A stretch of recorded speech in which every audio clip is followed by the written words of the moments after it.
أهلا بكم في حلقة جديدة من برنامج إكسبو. يجمعنا معرض إكسبو صورة حية لحاضر قطاع التعليم في العالم، وسيرسم ملامح مستقبله من خلال عشرات الفعاليات التي يشهدها الحدث على مدار 6 أشهر لاستكشاف أبرز أساليب التعليم الحديث.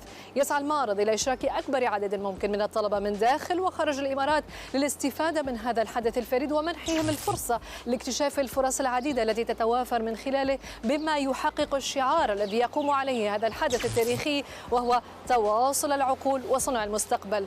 لأن إكسبو مرآة عاكسة للتطور العالمي القائم على مستويات التعليم بالدرجة الأولى، فإننا سننقلكم إليه اليوم بعيون السيد دينو فاركي، أحد أعضاء مجموعة عمل المدارس الخاصة التي تنشط تحت مظلة غرفة دبي. سيحدثنا عن محطات من تجربته وتجربة عائلته الثرية في دبي، عن التعليم، عن أهميته في التطور والتنمية والابتكار والأشواط التي قطعتها الإمارات والبشرية في مجال التعليم. السيد دينو بانتظارنا في بهو مدرسة جيمس مودرن أكاديمي، وأراه هناك الآن. نذهب معا للقائه. Good morning. How are you? Thank you so much. Thank you for inviting us here. So we are in James Modern Academy. Yes, correct. Let me guess, you studied here? Exactly. I was a student here. I know it's difficult when you look at me right now, but there was a time when I was yay big. Running. Yeah, exactly. So this was my school. And actually I was a parent here. My son was at school here as well. Oh wow, 2 generations in this school specifically. Absolutely. Okay, that's Absolutely. amazing. I'm looking forward to discover it. I'm sure there are a lot of things to see in this school. Of course, we're excited to bring you in. Here, do you have any memories in this school? Oh, so many memories. If I was to take you outside, I broke my nose. Oh my and God. I remember the principal and the manager of school operations, they were following blood droplets around the school to see, okay, who's bleeding. And they finally saw me. I got the day off school though. So, did you hit someone or someone hit you? We were playing basketball, Okay. an accidental headbutt. So the only good thing about breaking my nose is I did get the rest of the day off. Oh, okay, you needed some vacation. After that, I needed it, Okay. absolutely. How many years did you study here? Till I was 10 and a half, 11 years old. Oh. So, and then I went off to boarding school in the UK. But certainly when people ask me, which is your favorite school? And I've never said this publicly, but I recently did an interview where I did have to talk about it. This is my alma mater. So within our network, I'm allowed to have a favorite school because this is a school that I went to. So very proud of certainly the values that it inculcated in me, and certainly a lot of the reason that I believe that I'm a successful human being today is because of this school. And I think this is why also you trusted the school to bring your kid here. Yeah, absolutely, absolutely. So my son had a number of very, very good years here. Amazing. You still have teachers here? It's, of course, and strangely enough, if I can just very quickly introduce you Hi. to John Gomes. How are you? So John. Hello. Hi. Hi, John. John was my maths teacher many, many, many years ago. Now, we don't want to age ourselves right now, right? Why not? We share something in common. We have all grey hair, so, well, let them guess. I have no hair, but other than I had a grey moustache also. And grey hair as well. So, you were the mathematics teacher. Okay, let me confess something. My mathematics grades were horrible for all my elementary, high school, and college. So I'm sorry. So between us, you and me only, how was his grade? I distinctly remember that was the first year I stepped into modern in the year 1990. Wow. And I was told that you'll be a class teacher of 5A. And when I stepped in and I was told there's a particular student here you have to be careful about. I said, really? Who's that? That is the chairman's son. but when I stepped in, I didn't find any airs about he being the chairman's son. His values, which he upholds today, and which he upheld those days, were absolutely. I think he's taken from his grandmother, and he's still the same than what I saw 30 years back. Oh, no. Don't make me cry now. That's very sweet of you to say. And I'm telling you that. And he's the ideal student which every teacher would have desired to. Absolutely. Time to His go math skills Yeah. are absolutely fine. And that's why I think I have little contribution to what the numbers he's managing these days. Percentage. I do think you have some contribution there. I would agree with that. You still didn't tell me about his grades. If I remember correctly, those days he was in the high So 80s. not like me. I didn't have a teacher like you. Obviously, I think. Thank you. Thank you. Thank you, Mr. Gomes. Thank you so It was much. such a pleasure knowing him, and I still, with a lot of pride, when I come and meet him, that he is my student. So, Mr. John, you are here. You were a mathematics teacher. Yes. And now you are? I'm the vice principal of the school now. So your people stay here. They don't leave. I mean, look, we're incredibly proud of the fact that we're an education employer of choice. But beyond that, I think the roots of this company are actually the roots of the family, which is in education. My grandparents were teachers, so I would hope that that's something that resonates with everybody that works with us. How many years have you been with us, Mr. Gomes? 31 years now. 31 years. Amazing. Now he's just aged himself, and you guys can figure out how old I am as a result as well. And his son was in school. Yes, he was telling me now the story. When I used to see him, Yeah. my memory used to go back to him when he was in school. Oh, Exactly a duplicate. same. His son was his duplicate of him. 3 generations. Yeah, absolutely. It's an amazing story. I would love that to share it with our viewers. Of course. For now, we will go in a small tour, Of course. and then we will do the interview after the break. Perfect. Thank you. After the break, let's go. Thank Pleasure. you. Thank you very Pleasure. much. Thank Thanks, you. Mr. Gomes. See you later. Pleasure. Thank you.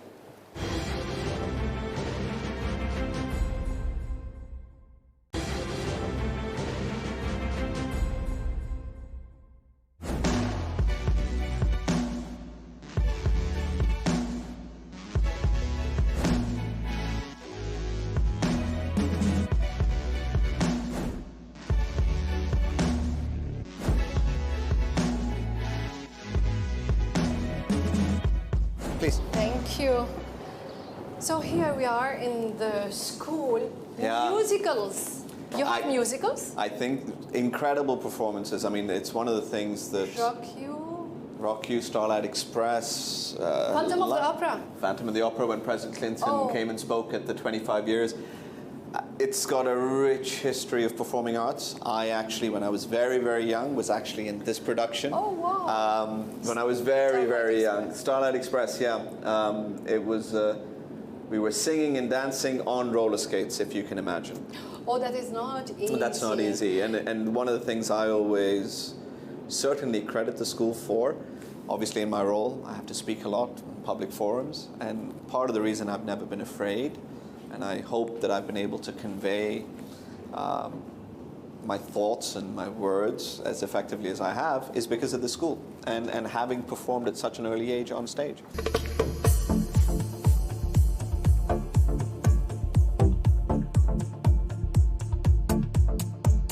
And I guess this is why it's important to have public speaking, theater, music in the curriculum. Of course. I do not believe that you can have a balanced education without the arts, without the sports. It's what allows our young people to be fully formed, balanced human beings that can contribute in the world as they grow up. It's very interesting, and how education has changed. And where are you taking me now?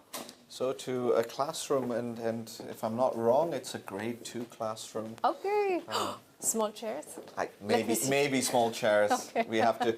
We now have to go and see if it's going to be comfortable for us to sit there. But I would love to see the classroom for kids, so yeah, let's go. This is the one. so I Thank think we're here. you. Please. Thank you. Oh, Yes, see, now we've socially love it. distanced. I love it. So it's not going to be good for your back or mine, but hopefully it... And there's my name. Oh, really? Yes, and yours. See, they were very well organized. Oh, I love how they prepared the classroom. No, please. Oh, I love it. After you. Please. Thank you. I love this. How is it? It's okay. It's comfortable. It's okay? Yes. Exactly. So tell me, it's an amazing story. This is a project that started with your grandparents. Correct. And your father, Mr. Dino Varkey, took over, and then you. Let's start why your grandparents chose Dubai to start a project that became a mega project after that? Sure. I think if I go back, my grandparents were teachers, as I mentioned off camera. Grandparents were teachers, very educated, but we were from a lower middle class family in the south of India. This is in the 50s. So you can imagine, while you have education, there was no opportunity. And in the early days, as Dubai was looking to start to build its economy, some of the leaders here said, I need someone to teach my people how to speak English. And there was somebody in the Diwan, in the court at the time, who says, I know a guy. And that guy happened to be my grandfather. So they came here, my grandfather in 1959, my grandmother in 61. And for them, it was about opportunity. It was about making a better life for themselves and their family. And it was a hard journey. So they came here, 60 years ago, started tutoring adults, basic English and maths. And then 1968, they founded the very first school. And for them, that first school in itself was an incredible achievement. They were teachers, they were not business professionals. And they had that one school for the next 12 years. And it was at that point that my father, who had come back from the UK at the time, saw an opportunity not only to fulfill a social imperative, but a commercial imperative as well. And it's essentially grown GEMS Education to what it is today, which is, as I said, the largest K-12 education company in the world. So a real Dubai and UAE-born global champion. And it's something that we're very proud of. And frankly, it is the environment and the opportunity that's been created by the leaders of this nation that have allowed us to be so successful. And we're always grateful for that. It's they always say America is the land of opportunities or the American dream, but actually we can talk about the Emirati dream as well. Of course, of course. So your grandparents, then your father stepped in and he made it the big project empire that it is today for education. Why did you choose your career in education as well? Very, very simple. And I've told this story to many people. I was in university, first semester. As any 19-year-old, you search your soul about what do you want to do with the rest of your life. And I promise you it only took me 20 minutes. 20 minutes because I could not see another sector where we could have the potential of the impact that we could with education. One of the things that my father says is, whatever the question, education is the answer. So for us, what are we driven by? Our purpose is about trying to put a quality education within the reach of every child. Why? Because we believe if we do that job correctly, then we will be a powerful catalyst to change our world for the better. So hence, almost 20 years later, this is what I'm doing. Amazing. But, you took over and you are running the business. And I think you couldn't face any more challenges than the pandemic. Of course. So here the question is, where do you want to take education? Starting from this platform, what is your point of view? So for us, again, it's very simple and uncompromising. The UAE has given us an incredible foundation. As I said before, the opportunity to be a global champion. But that being said, the need for families and society and generations around the world is so acute that for us it's about taking a GEMS education to every corner of the world. Our ambition has never changed. It is to try and ensure that every child has that opportunity, to ensure that we're delivering on the promise and potential of every child. So it's very difficult in this day and age to look too far. There's so much uncertainty. But what I can tell you is that we will continue to grow, and grow not just for the sake of growth, but because it matters, because it will make a difference. Your grandmother passed away a few months ago. My condolences. Thank you so much. And Sheikh Mohammed bin Rashid paid tribute to her via Twitter, and everybody read it. Whoever doesn't know Dino Varkey, he knew her via that Twitter. It was a very nice tribute. What does that make you feel? It's difficult to put into words. Certainly for my father, my aunt, for the rest of the family, first thing that comes to mind is complete humility. You're very, very humbled when somebody like His Highness would choose to celebrate the life of someone that was so important to us. So first it's humility, and the second one is just gratitude. While she wasn't there to see it, I know that his tweet was something that gave her life meaning. And wherever she is now, I know that she recognizes that and is grateful for that. And frankly, for her, it's also about the family being settled. And the UAE in Dubai has given us a home that we couldn't have imagined, has given us opportunity that we couldn't have imagined. So we're very grateful and humbled. I read about her, and when I read the tweet actually, and I saw how she was always around and always involved in education. Very powerful woman. Do you remember anything what she used to tell you or tease you about? Oh, tease only in later life when she was no longer going to school. Yeah. And she was probably still going into schools well into, the early 2010s. Some of the stories, and I remember saying this at a eulogy, I think key lessons for me, which are also key lessons for the family. There's no privilege, there's no entitlement. Under God's eyes, we're all one and the same. And I saw that each and every day in any interaction that she would have.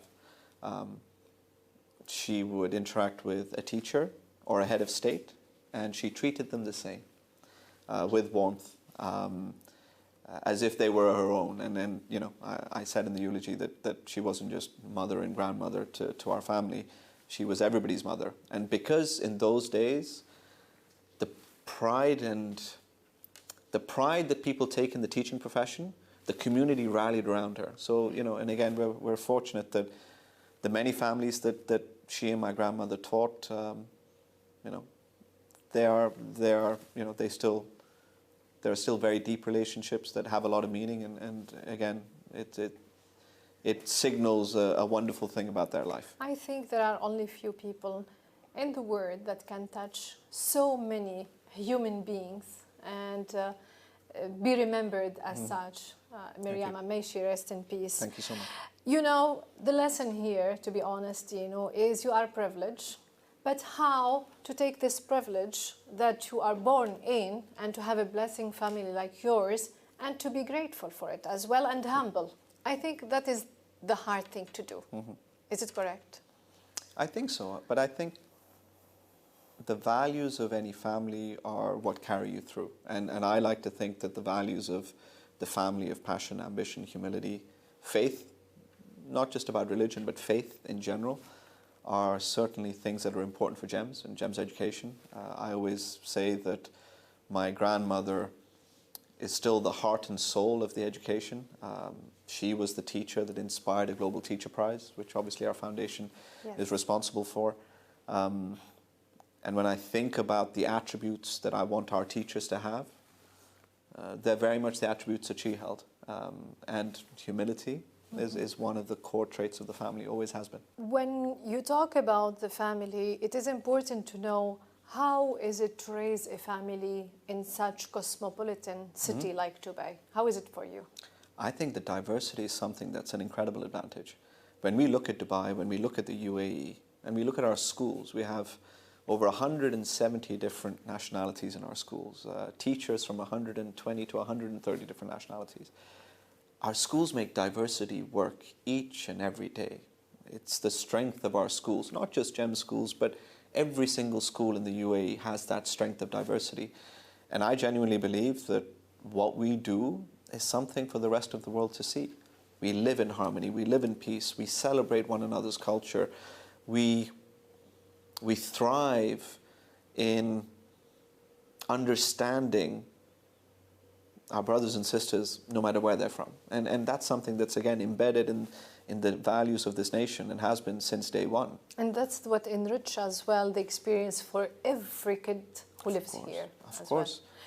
Well. You lived here for so many years, and you are coming from an Indian family. Correct. What is home for you? I've always said this, Dubai and the UAE is home. And, it would be easier for me to say it because I was born here, brought up here. but even for my parents, and certainly for, we just talked about my grandmother, this was home. This was home. I couldn't think of another place that I could call home. And that's because it's given us so much. And in everything that we do, we try and give something back. Did you learn Arabic? The biggest embarrassment and shame of my life.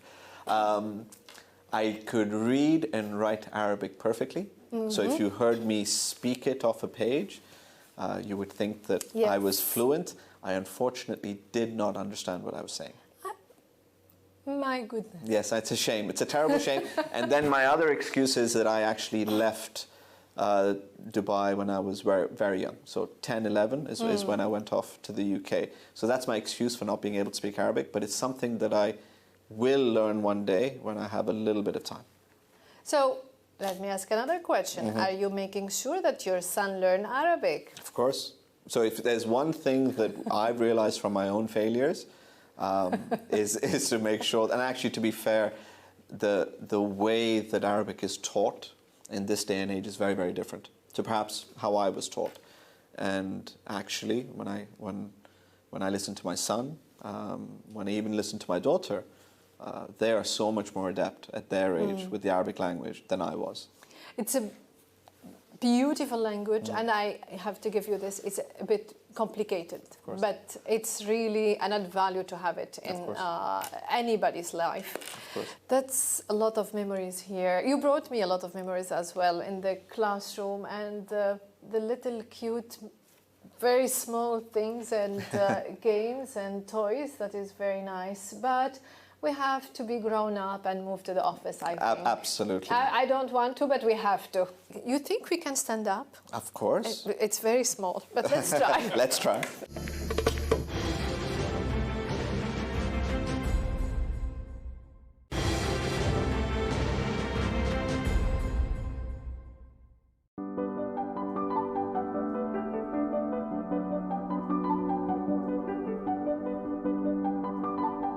Thank you for bringing us to your office. So do you come often to your office because of the pandemic? So I think for the first part of the pandemic, I was very much at home, meeting after meeting in an online setting, which I have to confess is harder than I imagined it would be. I don't think the human condition... it's a lot of work, more than before, I think. Of course. I don't think, certainly, I think our generation, I don't think we're necessarily conditioned to work that way, if I'm being totally honest. But I think so. We're back as normal as we can be. Obviously, we respect all of the regulations and everything that the authorities want us to do. But within those mandates and within those protocols, we're operating as much as possible, as normal as possible. We are both vaccinated. Yes, we are. Yes. And I imagine that you had a lot of work within the business group of education, right? During the pandemic. Please. Yeah, it was challenging. Of course. Thank you. Oh, it's a pleasure. Thank you for inviting us in your office. So let's start now about the business group. Education Business Group, it is under Dubai Chamber. When was it created and why? So I don't remember the exact year, but a number of years ago we saw a real opportunity to bring together all of the education providers across Dubai in order to share best practice, in order to come together to try and improve and enhance the education system for all families in the Emirate. How did it evolve over the years? And with the other members, how do you coordinate? So we have a board, as you would expect. There's a secretary, there are key board members. So the governance of the program and the group is very much what you would expect to see for any sector group under the Dubai Chamber. For us, we're a part of it. Obviously, GEMS Education, given our size and scale in the UAE, it's natural for people to think that the education sector business group is about GEMS, but actually it isn't. It's about all schools. And to a great extent, the leadership that we've seen from other education providers in enhancing the position of the sector, enhancing what the sector is able to do for the community, we're again really excited about being part of it. How do you coordinate with Dubai Chamber? You are under the umbrella. How is this relationship between you as a business group and Dubai Chamber?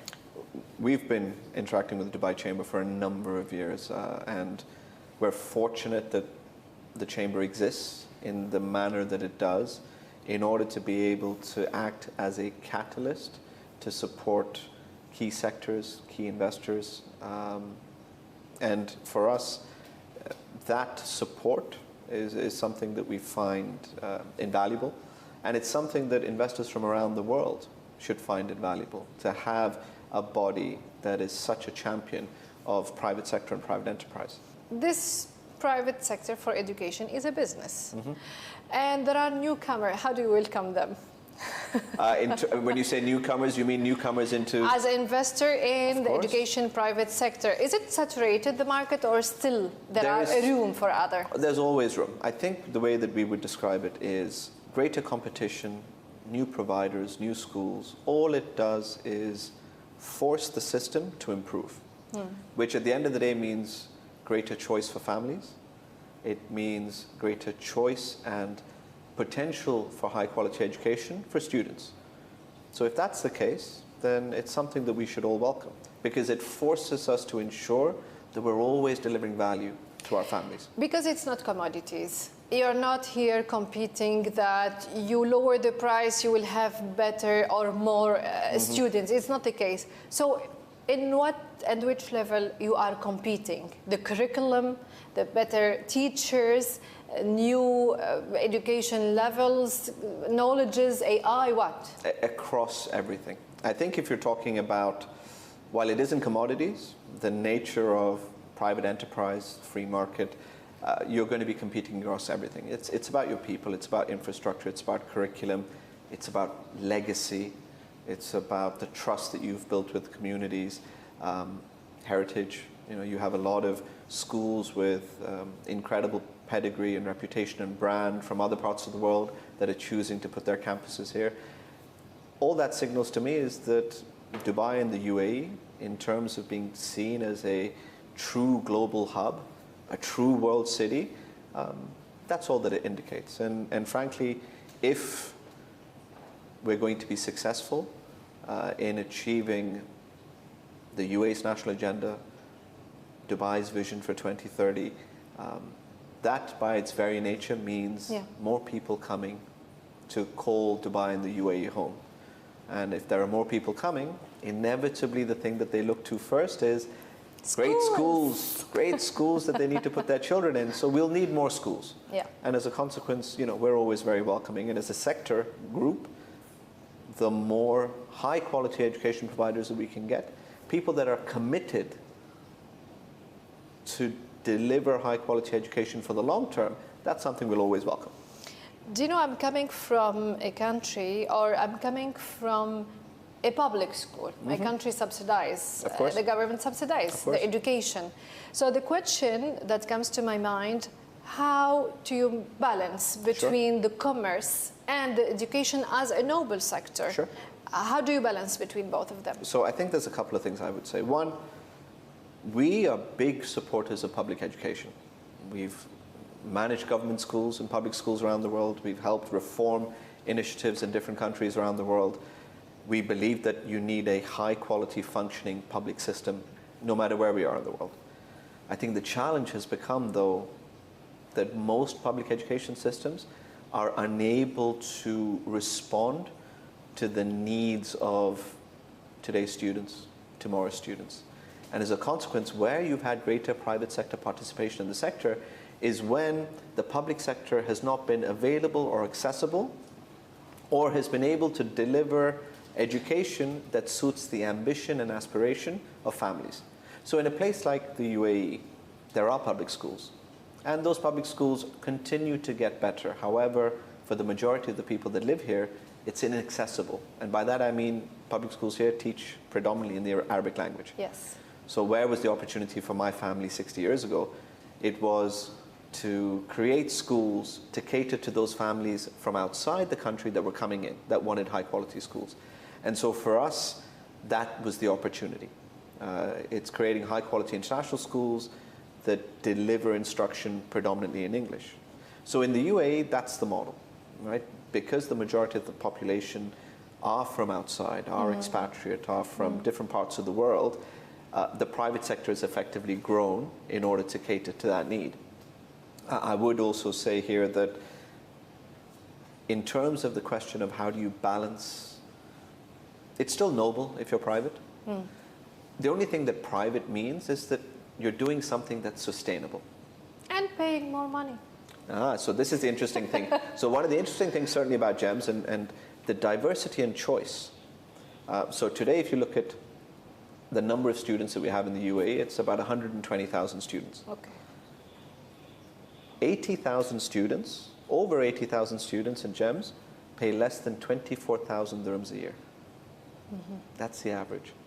People naturally think private schools, they assume very expensive. And these schools are sending kids to MIT, to Oxford and Cambridge, some of the very best universities in the world. So you're still able to deliver on the promise to families. I can see from what you said the complementarity between the public and the private school. Come now, because definitely you have the means and the tools to do research, to make the curriculum better, and like you said, to meet the needs of nowadays students. Do you give that to other countries, public schools, and do you give them, you know, part of sharing knowledges? So we did that actually just as we switched during the pandemic to remote learning. Part of what we did was very much, you know, we came together as a sector group, we talked about the innovations, we were sharing how we were all going to make this, what seemed at the time, incredible transition, right? To go from full brick and mortar delivery into a completely online setting. So there was sharing best practice there.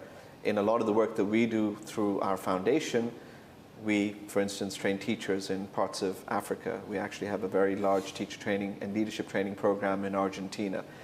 This is how we take 60 years of, yes, heritage, intellectual property that we've built, but use it to give back to countries and systems that need it most.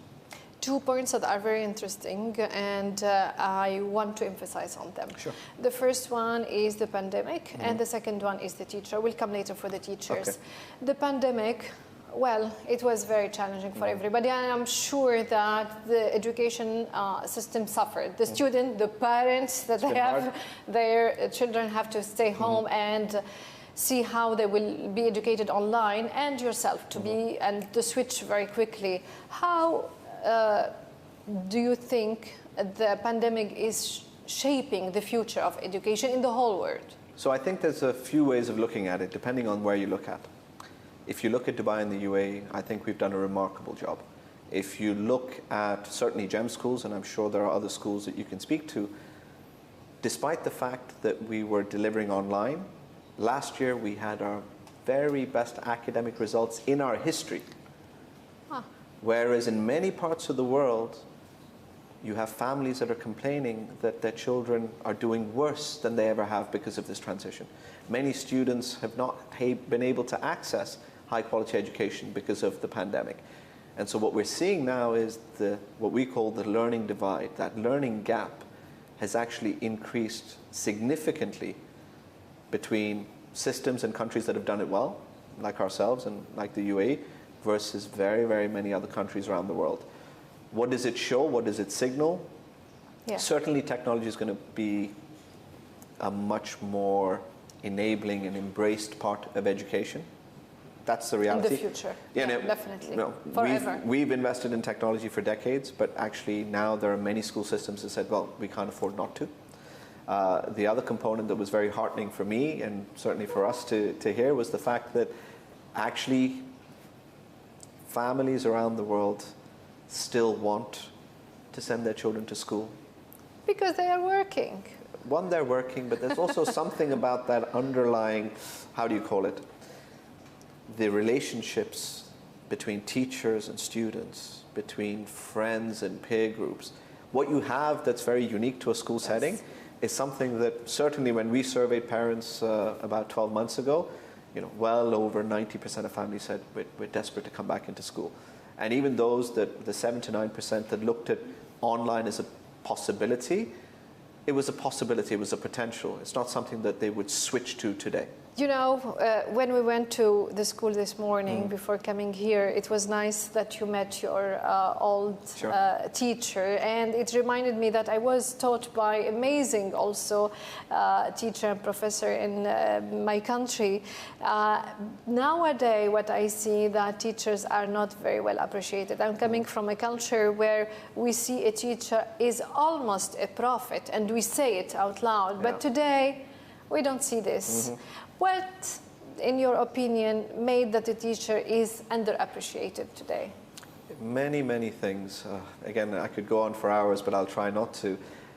Certainly, and we talked about my grandmother when we were at school. I think when she was teaching, as you said, teaching was considered the mother of all professions because it is what was able to give birth to other professions. Because you're nurturing a child, it gives birth to everything else.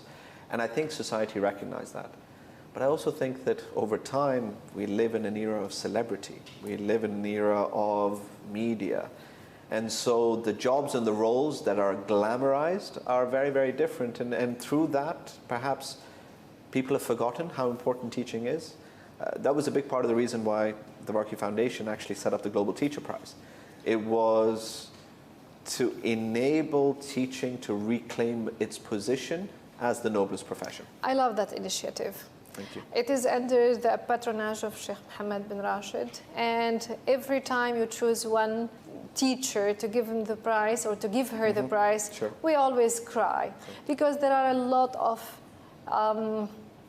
the beautiful story behind how that teacher is responsible for the kids, how he is managing to take care of those education. In very difficult circumstances. In a very difficult circumstances, like the Palestinian one or the British also teacher. How important is to have such valuable initiative and it is a global. It's not only in the Arab world, not only in UAE, it's a global prize. How important is this? If there's one thing that we're proudest of is that the Global Teacher Prize inspired national teacher prizes in so many different countries. It forced people to think. I mean, I think you've attended some of the ceremonies and you know, we've been fortunate that there are, you know, we've had heads of state there, we've had celebrities there, and then people have always asked us, you know, why do you have celebrities there? Because you use their convening power to remind people how important teaching is, because they're the people that have the power to convene attention. So we use that to some extent, and you know, we're grateful for that support. But I think the thing that we're proudest of is the fact that we've inspired so many other national teacher prizes. So countries are recognizing the importance of teachers again. Despite its very important job, according to, let me see, the Varkey Foundation report on 2013 and 2018 Global Teacher Status Index, people are not interested anymore to go into teaching, and the parents, only few of them see that the teaching is a high-level job. It is unfortunate, but do you think, and do you link it this like they are underpaid, or it's the social status? So I think one of the things, and so the Global Teacher Status Index study that the foundation did, it was interesting. It's interesting to look at the correlation between how teachers were viewed in a particular country and the performance of the education system. Where teachers were likened to doctors in society, and this is typically in Southeast Asia, high-performing education system, a doctor has pride of place in society. Yeah. Similarly, teachers did. You actually found that those systems perform better. I think it isn't necessarily about pay, because actually teaching is vocational. People go into the teaching profession because they are truly inspired by trying to nurture promise and potential in their students. That's what. And they love to do it. That's it. They love to be around. Compensation is important, of course it is, but it is the vocation that's the bigger driving factor. I think the biggest challenge that we all have to recognize is that if we're going to meet the Sustainable Development Goal challenge on education, we're going to be short of 70 million teachers. Yeah, that was my next question. So given that shortage, what you will see is that teachers will by virtue of simple supply and demand, their value will increase. Because if we are going to address some of the biggest problems in the world, you need education, you need an educated society, and in order to deliver that, you need great teachers. I don't want to sound pessimistic because the number is alarming. Do you think that the elementary education is at risk? I do think that we'll find a way around it. Because when you're talking about a shortage of that kind of number, 69, 70 million, you're going to have to use technology to be able to bridge that gap. So when you were in school or when I was in school, that great teacher probably had the ability to be able to impact 25, 30, 40 students at a time. Yeah. We'll now need to get comfortable with a world where that great teacher needs to impact 100 students at a time. And you have in place the frameworks that still enable very, very personalized education for all of our children. So I think technology has a massive role to play so that we don't end up in that pessimistic view. So we hope. We hope. You know, education is one of my favorite topics. I love it, and I know how important it is for any country if they want to move forward into any development and any important list in the world. But we have to move on because this is our second location. We have to move to third and last one. Of course. The journey didn't finish, so we'll go to Expo. What did you see in Expo? When did you see it last? Oh, it's been some time now. It was pre-COVID, before the pandemic. We've been very fortunate that we've had opportunities to engage with the Expo team in, again, trying to create opportunities every year for our students to attend Expo and to learn from the experience that they will provide. So it's been some time, so I'm excited to see what it's going to look like. And it is a construction site. A lot of things are going on, but you will be amazed how everything is moving very fast. Okay. So we'll go, and you chose that we will go to the Mobility District. Correct. We'll discover it together, actually. Let's go. Thank you very much. Thank you. Let's go.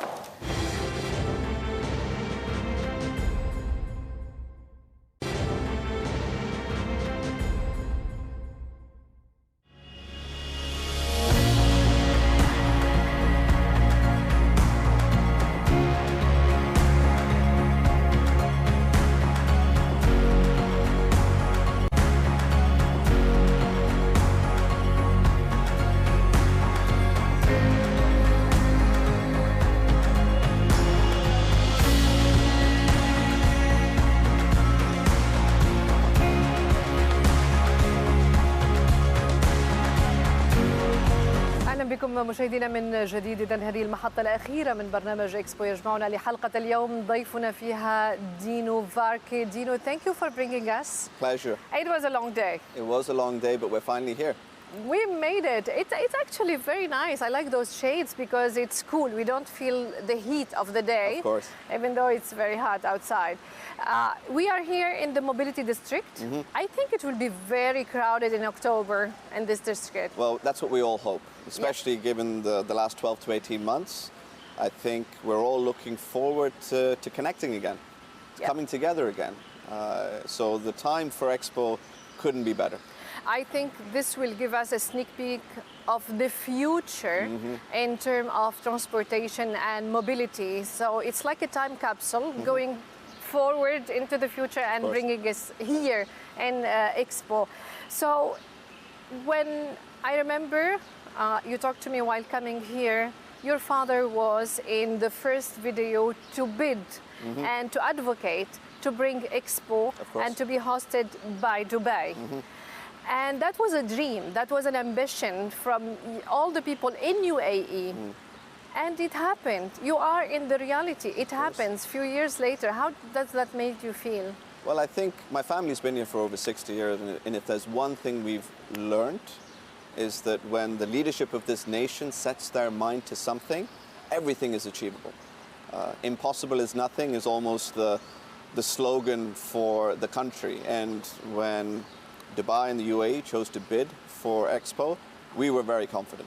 We knew that the proposal, the proposition, what we were going to be able to do as a nation in terms of Expo would be something that the world had never seen. And here we are today. It is. It is coming up together as a very nice. And I remember we are coming here and you told me it was a desert here, nothing. But now it's like a huge word. But the other word that we said, that this will be like a huge classroom. How so?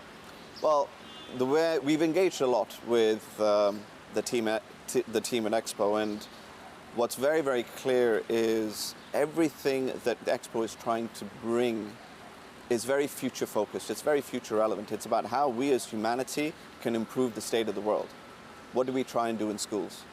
We try and teach our children to be able to use the skills, their character, their knowledge, to be able to improve the state of the world. So giving them something like this, where they can experience everything in reality, what they're perhaps learning in the classroom, is something that children, families, and education providers can only dream of. And Expo will give this experience for the students that are living here, and of course online, even those are abroad, they cannot come, they will have this experience. Of course. What do you think your students will learn from the coming here to Expo? So if there's one thing that we focus on in education, it's giving our students the opportunity to look at the world's biggest problems. So you look at the Sustainable Development Goals, whether you want to eradicate poverty, solve the education crisis, climate change. These are all some of the world's biggest problems. And what you're trying to do is expose our students to these problems and try and hope that you give them the skills and the experiences to be able to come up with solutions to fix those problems.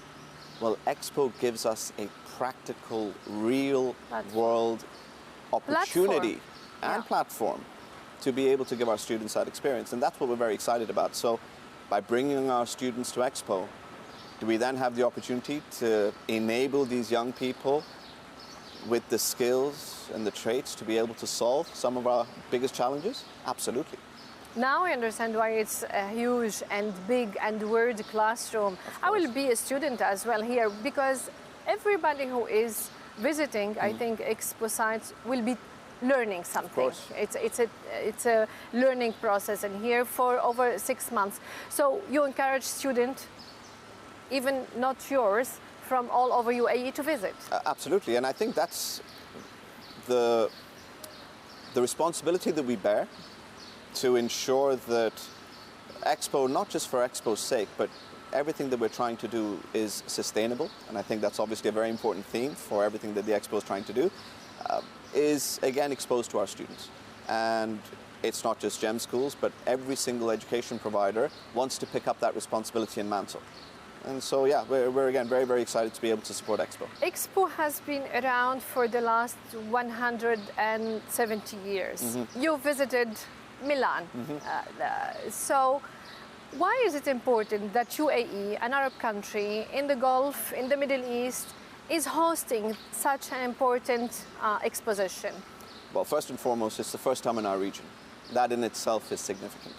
I think the second aspect of significance is the fact that we're all coming out of perhaps the most unnatural economic and social dislocation of our lifetimes through COVID. So is there a better moment for the world to come together?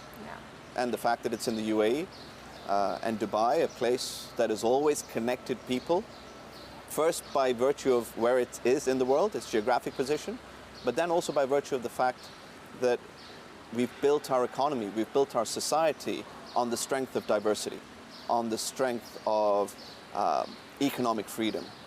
And I think that's something that makes Expo being in the UAE even more relevant. Let's talk business. Okay. I know we are coming from a very challenging time, post-COVID, let's hope, in October.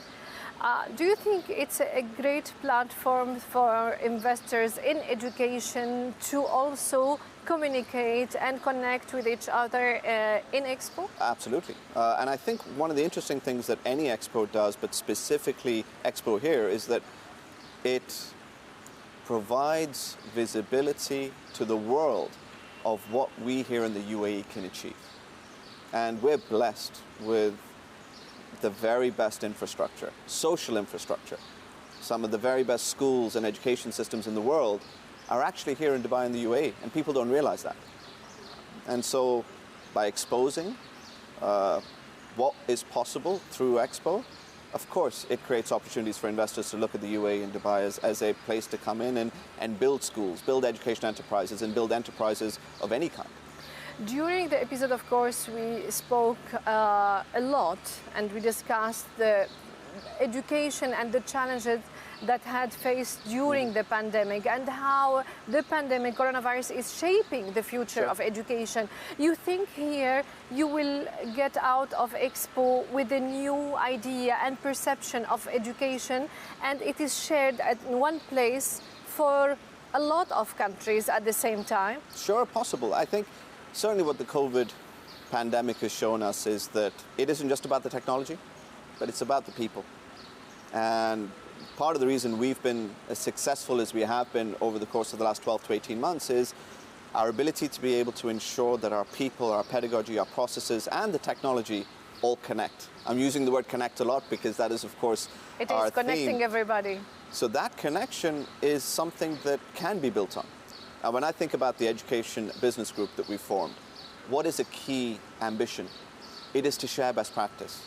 And I know today that schools here in the UAE have done remarkably well during the pandemic. Our students have gone on to still achieve exceptional results, but we can't say that about everywhere in the world. Yeah. In the last 12 to 18 months, the learning gap, the learning divide, the number of young people that have not been able to access a quality education has been exacerbated. And so if there's nothing else, if the world can learn from what we've done here in Dubai and the UAE, I think that's the least that we can hope for, and I think Expo allows us to do that.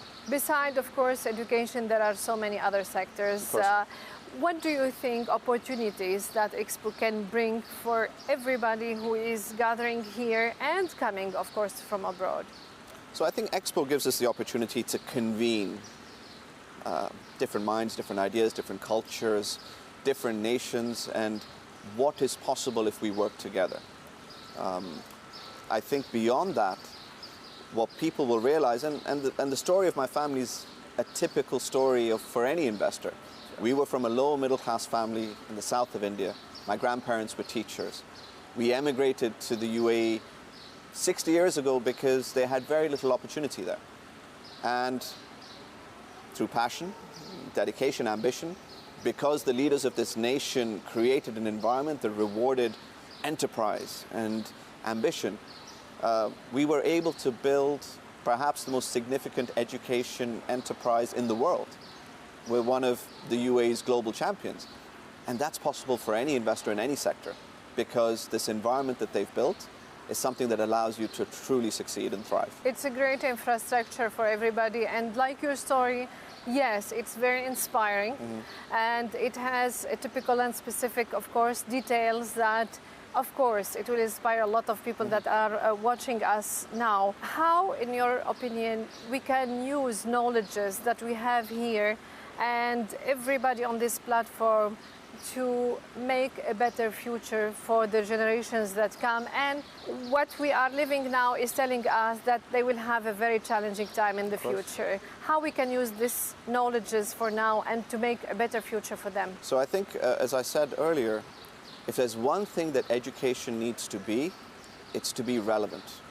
Our young people need to become fluent in their future. What does fluent mean? Yeah. It means that the types of experiences, subjects that they're exposed to is very, very different. You know, they should be learning not just coding, but they should be learning everything to do with biotechnology, nanotechnology, artificial intelligence, and machine learning. Anything that enables them to grapple with some of the world's biggest problems. And unfortunately, very many of the world's education systems are still teaching students for an era that's gone by. They're not teaching students for the future. And I think the opportunity that we have here is that we really can ensure that we're inculcating our young people with the values and the skills that will enable them to actually succeed and thrive in the future. Dino, what in your point of view will be the legacy that will be left for future generation, either in UAE or everywhere in the world? I think certainly this particular Expo, having come out of and still continuing to grapple with the pandemic, where many of us, whether as students, individuals, families, have experienced perhaps an isolation that we never have. Nations have felt isolated. If there's anything that comes out of this Expo, if there is a legacy to this Expo, it is to reconnect the world. It is to reconnect our humanity. It's to reconnect our ability and our dreams for the future. And even if we do a little bit of that, I think we'll be okay. That is amazing.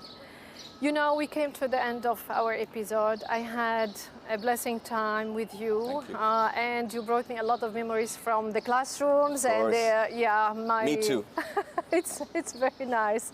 Actually, I think those moments that we need sometimes, because we have a very fast rhythm and we are really busy. And thank you for giving us from your day. I know you have a very busy schedule, but since you gave us the day today with our crew and with Expo brings us together, how about not to go back to the office and we continue the tour? Did you see the greeneries here? I'm very excited to do this. So if you're happy to go on a tour, I'd love to take you. Yes, let's finish the tour.